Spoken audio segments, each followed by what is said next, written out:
जय हिंद दोस्तों, मेरा नाम है अनिरुद्ध और मैं आप सभी का वेलकम करता हूं करियर विल आईएएस पर। दोस्तों, दुनिया भर में चल रही एनर्जी क्राइसिस के बीच में ईरान के द्वारा भारत को एक बहुत ही मैसिव लेवल का गिफ्ट दे दिया गया है। रशिया ने तो ऑलरेडी आप सभी जानते हैं कि भारत को खुलेआम बोल दिया था कि जितना भी आपको ऑयल चाहिए हम लोग अनलिमिटेड सप्लाई आपको करने के लिए तैयार हैं। बल्कि कल रशिया ने यह भी बोल दिया था कि 9.5 मिलियन बैरल्स ऑफ ऑयल तो बिल्कुल आपके आसपास ही घूम रहे हैं। जब भी आप कहोगे कुछ ही हफ्तों में हम लोग उसकी डिलीवरी आपके घर पे करवा देंगे। लेकिन अब दोस्तों, ईरान के द्वारा भी एक बहुत बड़ा तोहफा भारत को दिया गया है। बिकॉज ईरान ने अब यह बोल दिया है कि जो होर्मुज का रास्ता है वो केवल और केवल अमेरिका, इजराइल और यूरोपियन देशों के लिए हमने बंद किया है। वो वाला जो रास्ता है वो भारत के लिए बिल्कुल खुला है। मतलब कि अगर कोई भी देश वहां से ऑयल भेजना चाहता है और उस ऑयल की डेस्टिनेशन इंडिया तक जाती है तो हम उस पर्टिकुलर जहाज को रोकने नहीं वाले हैं। आप लोग यहां पे देख सकते हैं खबर, ये कल शाम को ही सामने आई है और आपको ऑलरेडी मालूम होगा ये वाला जो ऑफर है कि स्ट्रेट ऑफ होर्मुज का रास्ता ईरान ऑलरेडी कह चुका था कि चाइना के लिए तो खुला है ही, लेकिन अब ईरान ने यह भी बोल दिया है कि यह रास्ता इंडिया के लिए भी हम लोग यहां पे ओपन कर रहे हैं। इतना ही नहीं दोस्तों, रशिया ने जो एक तरफ अपने ऑयल के साथ साथ भारत को एलएनजी भी ऑफर करी थी, अब उसके पीछे पीछे ऑस्ट्रेलिया और कनाडा के द्वारा भी इंडिया को दोस्तों ऑफर कर दिया गया है कि अगर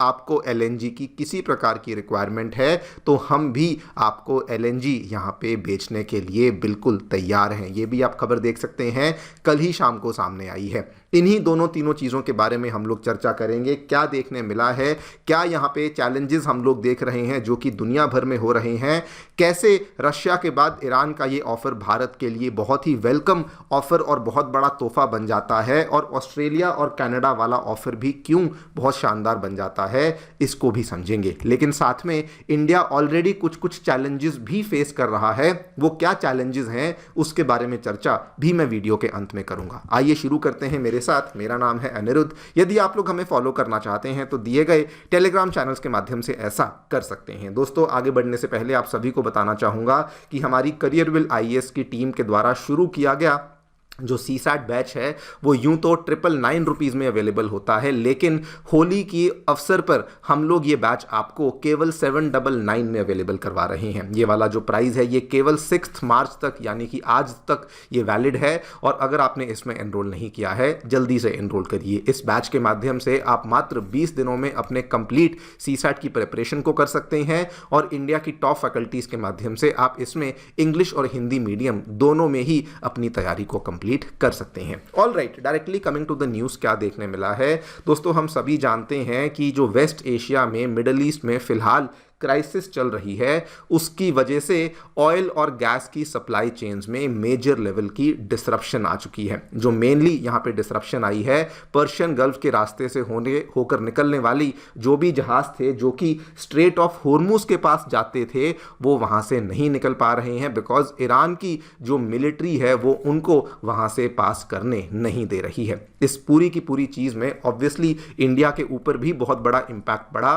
बिकॉज ये स्ट्रेट ऑफ होर्मुज पूरी दुनिया के 20% ऑफ एनर्जी सप्लाईज को लिए रिस्पॉन्सिबल थी। लेकिन भारत के लिए ये मान के चलिए कि ऑयल के लिए एटलीस्ट हमारा जो 50% ऑयल था वो यहां से आता था, और इवन गैस के लिए भी हम लोग कतर के ऊपर डिपेंडेंट थे, और हमारा बहुत बड़ा चंक ऑफ जो एलएनजी का सप्लाई है वो भी कतर के ही माध्यम से हम लोग यहां से रिसीव करते थे। लेकिन दोस्तों, द बेस्ट पार्ट वॉज कि इसके बीच में कई सारी कंट्रीज ऑलरेडी इंडिया की मदद करने के लिए आगे आना शुरू हो गई। सबसे पहले तो रशिया, उन्होंने पहले ही बोल दिया था कि जितनी भी आपको ऑयल की सप्लाई चाहिए आप बिल्कुल घबराइए मत, हम लोग आपको ऑयल की सप्लाई देने के लिए तैयार हैं। कल बल्कि रशिया ने और इस चीज को क्लियर किया और कहा कि 9.5 मिलियन बैरल्स ऑफ ऑयल जो है वो ऑलरेडी इंडियन वाटर्स में पोजिशंड हैं, और अगर इंडिया यस बोलता है तो वो वाला ऑयल कुछ ही हफ्तों में हम लोग आपके पास पहुंचाने के लिए तैयार हैं। बल्कि उसी टाइम पे रशिया ने साथ में ये भी कहा कि अगर ऑयल के साथ साथ आपको एलएनजी की सप्लाई चाहिए तो वो भी हम लोग आपको देने के लिए तैयार हैं। लेकिन उसके बाद दोस्तों जो हमें कल देखने को मिला बहुत ही इंटरेस्टिंग, ईरान के द्वारा साफ साफ कहा गया कि होर्मुज के रास्ते के थ्रू इंडिया को एक्सेस करने की कोई भी परेशानी नहीं होने देंगे। ईरान ने साफ साफ कहा, बल्कि आपको यहां पे बता दूं ईरान की जो IRGC है उन्होंने ये कहा कि होर्मुज का रास्ता केवल उन वेसल्स और जहाज़ों के लिए बंद है जो कि यूनाइटेड स्टेट्स की हैं, इजराइल की हैं, यूरोप की हैं या फिर उनके वेस्टर्न एलाइज की हैं। इसके अलावा किसी भी और के लिए वो रास्ता यहाँ पे बंद नहीं है। आप यहाँ पे देखिए क्लियर कट बोला गया कि अमेरिका, इजराइल और उनके एलाइज को नहीं पास करने देंगे, लेकिन इंडिया और चाइना को आराम से पास करने देंगे। चाइना को लेकर तो आपने देख ही लिया होगा, ये खबर तो बल्कि परसों ही आ गई थी। चाइना ने साफ साफ ईरान को बोल दिया था कि जो भी ऑयल की सप्लाई, गैस की सप्लाई हमारी तरफ आ रही है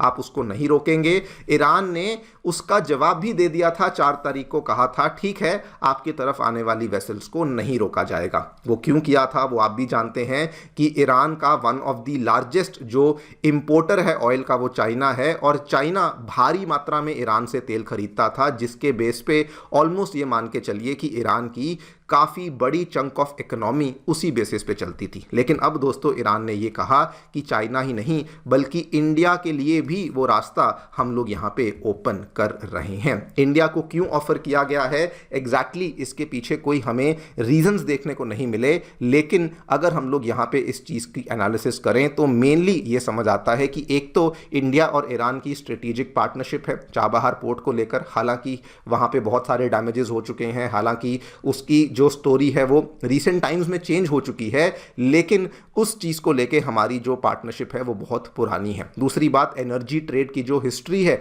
एक टाइम ऐसा था India historically one of the largest buyers था इरानियन क्रूड ऑयल का। हाँ, पिछले कुछ साल से नहीं ले रहे थे, लेकिन एक टाइम पे हम लोग one of the largest buyer थे और हमने ईरान की इकोनॉमी को ग्रो करने में बहुत ही बड़ा योगदान प्ले भी किया है। एंड तीसरा और सबसे इंपॉर्टेंट रीजन जो कि लगता है कि इंडिया के लिए रास्ता क्यों खोला गया है, बिकॉज बेसिकली ईरान यहां पे अपने एशियन एनर्जी कंज्यूमर्स के साथ किसी प्रकार की कन्फ्रंटेशन को नहीं करना चाहता है। वो अपनी कन्फ्रंटेशन को केवल और केवल वेस्टर्न पावर्स तक ही सीमित रखना चाहता है। लेकिन इसके साथ में दोस्तों एक और बहुत ही इंटरेस्टिंग ऑफर जो हमें देखने को मिला है, ऑस्ट्रेलिया और कनाडा ने भी ये बोल दिया है कि अगर भारत को एलएनजी की आवश्यकता है वो भी हम लोग आपको देने के लिए तैयार हैं। यहां पर आपको बता देता हूं, इंडिया की जो मैक्सिमम गैस का आयात है वो हम लोग मेनली वैसे तो बाहर से ही मंगवाते हैं, लेकिन उसमें से भी अगर मैं कतर के शेयर की बात करूं तो जो टोटल अगर हम लोग 195 million metric standard cubic metres per day of gas को मंगाते हैं,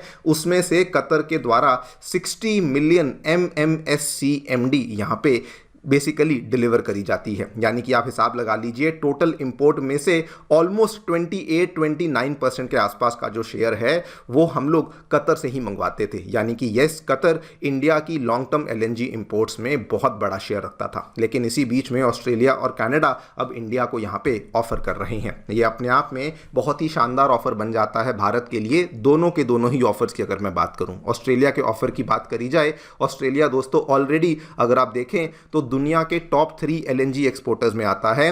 82 मिलियन टन्स के आसपास के एलएनजी ये लोग यहाँ पे एक्सपोर्ट करते हैं, और ये बल्कि कतर के साथ compete भी करता है। और उनका ये ऑफर बहुत हमारे लिए अच्छा इसलिए भी बन जाता है बिकॉज उनकी जो एलएनजी है वो mainly Asian markets, Japan, south Korea, China पर ही आती है, और अगर वो चाहें तो इंडिया को भी बड़ी आसानी से भेज सकते हैं। कनाडा का भी ऑफर बहुत अच्छा बन जाता है बिकॉज कनाडा इवन दो उसके पास अच्छे खासे नेचुरल गैस रिजर्व्स तो वो रखता ही है, लेकिन वो भी अब धीरे धीरे इमर्ज कर रहा है as a major LNG producer. अगर आप देखें कनाडा के द्वारा अपने ब्रिटिश कोलंबिया के एरिया में एक बहुत बड़ा LNG export terminal under development है, और वो भी कोशिश कर रहे हैं कि अपने एक्सपोर्ट को और प्रोडक्शन को दोनों को ही बढ़ाया जाए। यानी कि on the face of it ये दोनों ही ऑफर्स भारत के लिए बहुत अच्छे बन जाते हैं। वैसे आपको बता दूं, इवन दो ये ऑफर्स भारत के लिए अच्छे तो बन जाते हैं, लेकिन कहीं ना कहीं इसमें इन कंट्रीज़ का भी फायदा है। वो इसलिए बिकॉज ये कंट्रीज़ देखती हैं कि इंडिया दुनिया की फास्टेस्ट ग्रोइंग LNG मार्केट में से एक है, बिकॉज हम लोग हमारी गैस कंजम्पशन को डबल करने वाले हैं 2030 तक। उसके बाद अगर ये इंडिया के साथ कॉन्ट्रैक्ट को साइन करेंगे तो इंडिया छोटा मोटा नहीं बल्कि लॉन्ग टर्म कॉन्ट्रैक्ट को साइन करेगा। एंड ऑब्वियसली ये लोग अपनी डिपेंडेंस चाइना से दूर करना चाहते हैं और ये भी चाहते हैं कि हमारा जो मैक्सिमम माल है वो केवल चाइना को नहीं बल्कि इंडिया को भी जा सके। लेकिन जैसे भी है ओवरऑल ये इंडिया के लिए एक शानदार ऑफर तो बन ही जाता है। सो अगर आप देखें रशिया, ईरान, उसके बाद ऑस्ट्रेलिया और अब कनाडा, इंडिया की एनर्जी प्रॉब्लम्स के लिए ये सारी कंट्रीज पहले से ही अपने अपने सॉल्यूशंस हमें ऑफर कर चुकी हैं। वैसे आपको साथ में ये भी बता दूं कि ये जो यहाँ पे प्रॉब्लम्स चल रही हैं इसकी वजह से इसके कुछ चैलेंजेस भी हम लोग ऑलरेडी विटनेस करने लग चुके हैं। आपके सामने दो मैं आपको बताता हूं एग्जांपल्स। अदानी टोटल गैस के द्वारा ऑलरेडी अपने गैस के प्राइजेस को रेस कर दिया गया है। इम्पैक्ट देखिए, अभी केवल 6 दिन हुए हैं और 6 दिनों के अंदर अंदर गैस प्राइस को बढ़ा दिया गया है। इंडस्ट्रीज को जो ये लोग गैस देते थे 40 रुपये पर स्टैंडर्ड क्यूबिक मीटर के हिसाब से देते थे, 3 गुना कर दिया है, 119 रुपये कर दिया है। और रीजन बताया कि जियोपॉलिटिकल डेवलपमेंट्स की वजह से हम लोग ऐसा कर रहे हैं, यानी कि कहीं ना कहीं प्रॉब्लम तो है। उसके बाद भी अगर आप देखें तो इवन हमारी जो मैंगलोर की रिफाइनरी है MRPL, उनके द्वारा भी दोस्तों अपने कुछ रिफाइनिंग यूनिट्स को शट डाउन करना पड़ा है, because the fact of the matter is कि ऑयल की एक्चुअली शॉर्टेज बढ़ चुकी है। MRPL के बारे में आपको बता दूं, ये 3 लाख बैरल्स पर डे की रिफाइनरी को ऑपरेट करते हैं कर्नाटका में, लेकिन चूंकि क्रूड सप्लाई की शॉर्टेजेस हो रही हैं, 1 लाख बैरल पर डे वाला जो क्रूड डिस्टिलेशन प्लांट है वो इन्होंने बंद कर दिया है और कई सारे सेकेंडरी यूनिट्स को भी इनको बंद करना पड़ा है, because the fact of the matter is कि येस क्रूड ऑयल की जो शॉर्टेजेस हैं वो डेफिनेटली दुनिया भर में इंक्लूडिंग इंडिया ये शॉर्टेजेस होना शुरू हो चुकी हैं। देखते हैं क्या होता है, लेकिन India must take this situation very very seriously, because the fact does not change कि आज भी एनर्जी के मामले में इंडिया नेट इंपोर्टर ही नहीं बल्कि 85% ऑफ हमारी जो एनर्जी नीड्स हैं वो बाहर से ही पूरी होती हैं। आप लोग जो भी सोचते हैं हमें बताएं कमेंट सेक्शन में। Thank you so much for listening, stay tuned and stay